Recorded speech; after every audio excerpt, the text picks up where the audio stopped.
السلام عليكم ورحمة الله. سيداتي وسادتي، إخواني أخواتي، السلام عليكم. معكم الفنان جوبير في برنامج نقاط على الحروف. هذه الحلقة هذه نوع من الحلقات ديال الإرهاب الفني. كما تعلمون سيداتي وسادتي، الناس ديال المغاربة والناس ديال الخارج اللي سمعوا لهذا الديسك هذا ديال زرعت وردة وعطات شجرة والشجرة وعطات تمرة، هذه غير نبتة، واش نقول فيك انت؟ زعما هذا الديسك هذا يا سلام جميل جدا وعجبنا بزاف. هذه الاغنيه عجبتنا بزاف، ولكن الغريب في الامر وهو سمعنا بزاف غناوها وعاودوها، هذا عاودها من هنا، هذه عاودتها من هنا، هذه يعني داروا عليها واحد شتتوها، كل واحد غنى، ولكن بغينا نعرفوا شكون مولاها.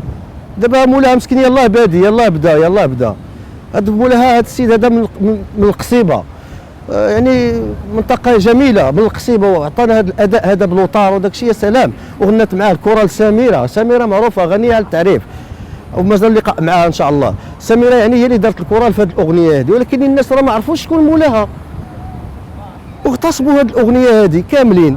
ما يسمى بالارهاب الفني، هذا هو الارهاب الفني. حنا بغينا ان شاء الله باذن الله تكون عندنا ثقافه سياسيه، يعني ما يسمى بالديمقراطيه الفنيه.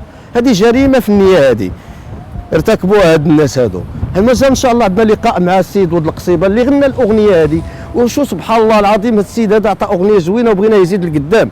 اما حبسوه دابا، غبروه، ما بقاش غادي يبان صافي. هو كره دابا، كره كما عاودت لي سميره في اللقاء ديالها اللي التقينا معها، قالت لك بان هذا السيد هذا راه كره، انه شاف راسو مسكين عطاه.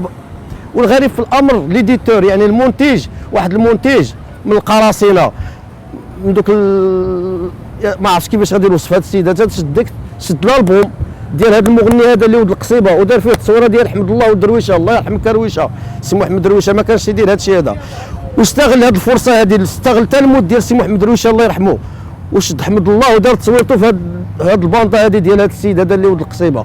ويعني بحال راه ديال ولد درويشه، والناس كلها مشات غالطه، وتعاود الديسك اللي عاودوه بزاف ديال المغنيين اللي مشهورين ومعروفين، يعني وعاودوه وبقاو تيغنيو فيه، وزرعتوا ورده ولات وعجب الناس. ولكن ان شاء الله باذن الله هذا ان شاء الله غادي نتلاقاو وغادي نهضروا مع هذا السيد هذا اللي هو ولد القصيبه، وغادي يغني لكم مباشره باش نشجعوه ويزيد لقدام حتى هو.